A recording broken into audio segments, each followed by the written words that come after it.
और चलिए देखते हैं खबर 1 मिनट यानी 1 मिनट में खबरों का पूरा विश्लेषण। मिशन 2022 को लेकर 2 दिनों के यूपी दौरे पर पहुंचे बीजेपी के राष्ट्रीय अध्यक्ष जेपी नड्डा लखनऊ में ब्लॉक प्रमुखों और जिला पंचायत अध्यक्षों की बैठक में शामिल हुए। इस बैठक में सीएम योगी के साथ दोनों डिप्टी सीएम स्वतंत्र देव सिंह भी मौजूद थे। जेपी नड्डा ने एक बार फिर से सीएम योगी की कार्यशैली की जमकर तारीफ की। उन्होंने कहा कि योगी जी ने यूपी से बीमारू राज्य का टैग हटाकर विकास की नई गाथा लिख दी है। कुछ बीमारू राज्य और उस बीमारू में यू होता था उत्तर प्रदेश, हर दृष्टि से बीमार। आज वो बीमारू राज्य अपने पांव पर सबल होकर के योगी जी के नेतृत्व में छलांग लगाता हुआ आगे बढ़ रहा है और दूसरे नंबर पर खड़ा हो गया। इस बात को हमको समझना चाहिए। और फिर मैं कहने के लिए नहीं कह रहा हूं, आंकड़े के साथ कह रहा हूं।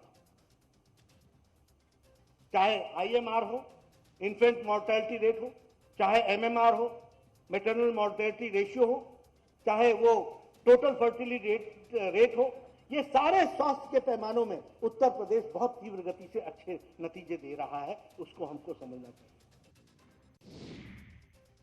लखनऊ में भोजपुरी अभिनेत्री काजल निषाद सहित बड़ी संख्या में लोगों ने समाजवादी पार्टी की सदस्यता ली। इस दौरान अखिलेश यादव ने यूपी सरकार पर जमकर निशाना साधा। अखिलेश यादव ने कहा कि सरकार में सबसे ज्यादा दलित, पिछड़े और मुसलमान जेल में हैं।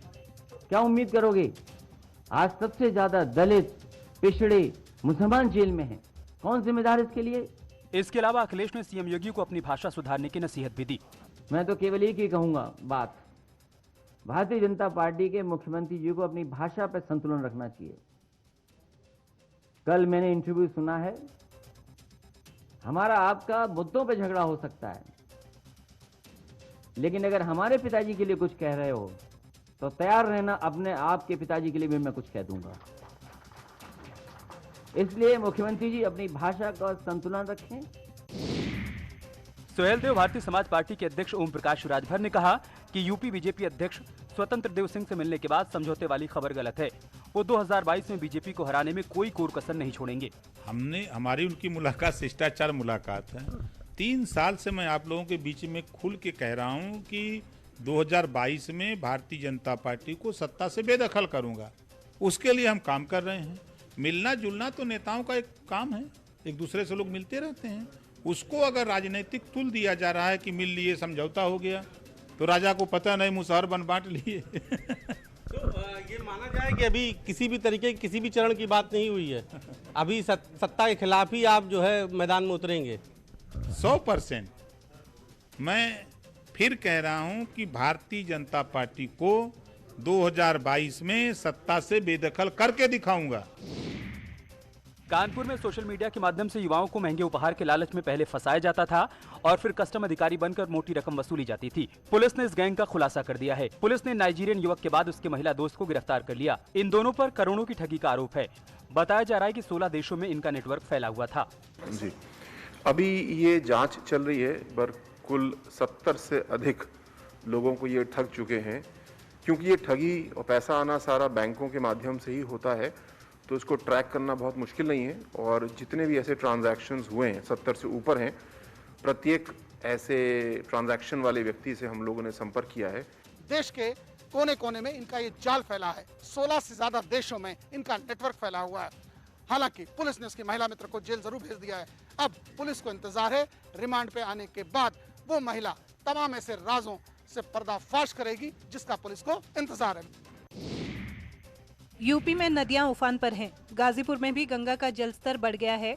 गाजीपुर में गंगा खतरे के निशान से महज 70 सेंटीमीटर दूर है, जिससे तटवर्ती इलाकों में बाढ़ का खतरा मंडराने लगा है। लोग परेशान हैं। हालांकि प्रशासन का दावा है कि बाढ़ के खतरे को देखते हुए अलर्ट मोड पर है और बाढ़ चौकियों से निगरानी की जा रही है। गंगा के जलस्तर में जो वृद्धि हो रही है, उस पर लगातार जिला प्रशासन की नज़र बनी हुई है और जनपद के समस्त जिलाधिकारियों को, जो कि नदी के किनारे से संबंधित तहसीलें हैं, उनको भी सतर्क किया जा चुका है और बाढ़ चौकियों की स्थापना हुई है, जहां पर की कर्मचारियों की तैनाती की गई है। यार रुक रहे हैं छोटे से ब्रेक के लिए, जल्द लौटेंगे कुछ और खबरों के साथ।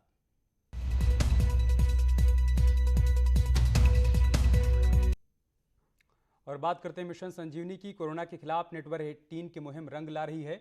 इस जंग में आज देश जीत की तरफ एक और पायदान आगे निकल गया है।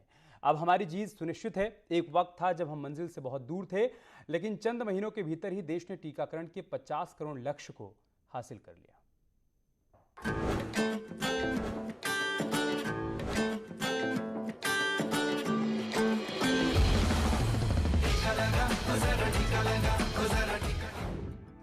के खिलाफ एक है हिंदुस्तान। देश में 50 करोड़ के पार पहुंचा वैक्सीनेशन।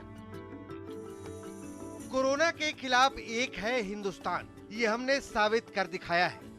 हमने दुनिया को दिखा दिया कि कोई भी लक्ष्य भारत के लिए नामुमकिन नहीं है। अभी 6 महीने भी पूरे नहीं हुए जब भारत में पहली बार इसी साल 16 जनवरी को कोविड-19 वैक्सीन की शुरुआत की गई थी और महज 6 महीने के अंदर देश ने 50 करोड़ वैक्सीनेशन का रिकॉर्ड कायम कर दिया। स्वास्थ्य मंत्री मनसुख मंडाविया ने खुद ट्वीट कर इसको बताया और इसे ऐतिहासिक उपलब्धि करार दिया।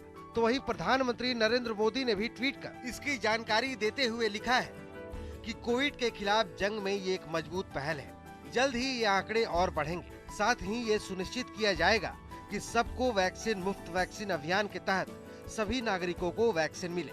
कोरोना के खिलाफ लड़ाई में भारत ने ऐतिहासिक उपलब्धि हासिल की है। देश ने टीकाकरण में 50 करोड़ के आंकड़े को पार कर लिया। स्वास्थ्य मंत्री ने इसके लिए समस्त देशवासियों और स्वास्थ्य कर्मियों को बधाई देते हुए धन्यवाद किया। आपको बता दें कि कोरोना पर काबू पाने के लिए पूरे देश में सरकार की तरफ से टीकाकरण अभियान चलाया जा रहा है। इसी कड़ी में नेटवर्क 18 भी अपनी जिम्मेदारी निभाते हुए लगातार लोगों को जागरूक कर रहा है। फिल वक्त देश में फिलहाल 3 टीके उपलब्ध हैं, जिनमें ऑक्सफोर्ड एस्ट्रोजेनिका का कोविशील्ड, भारत बायोटेक का कोवैक्सीन और रूसी स्पुतनिक भी शामिल है, जो 18 साल से ज्यादा उम्र के सभी वयस्क नागरिकों के लिए उपलब्ध है। सरकार की तरफ से भी लोगों को मुफ्त टीका दिया जा रहा है। बच्चों के लिए भी टीके का ट्रायल अपने फाइनल स्टेज पर है। उम्मीद जताई जा रही है कि अगर सब कुछ सही रहा तो अगले कुछ महीनों में बच्चों के लिए भी टीका उपलब्ध हो जाएगा। बहरहाल इसमें कोई शक नहीं कि देश में चल रहे टीकाकरण अभियान को कामयाब बनाने में राज्य सरकारों का भी महत्वपूर्ण योगदान है। खासकर देश के 5 राज्य मध्य प्रदेश, गुजरात, राजस्थान, महाराष्ट्र और उत्तर प्रदेश में 18 से 44 साल की उम्र के 1 करोड़ से ज्यादा लोगों को टीका दिया जा चुका है। उम्मीद है कि आने वाले महीनों में वैक्सीनेशन की रफ्तार और तेज होगी और टीकाकरण के मामले में भारत दुनिया के अग्रणी देशों में पहले नंबर पर होगा। Bureau report, news 18 network.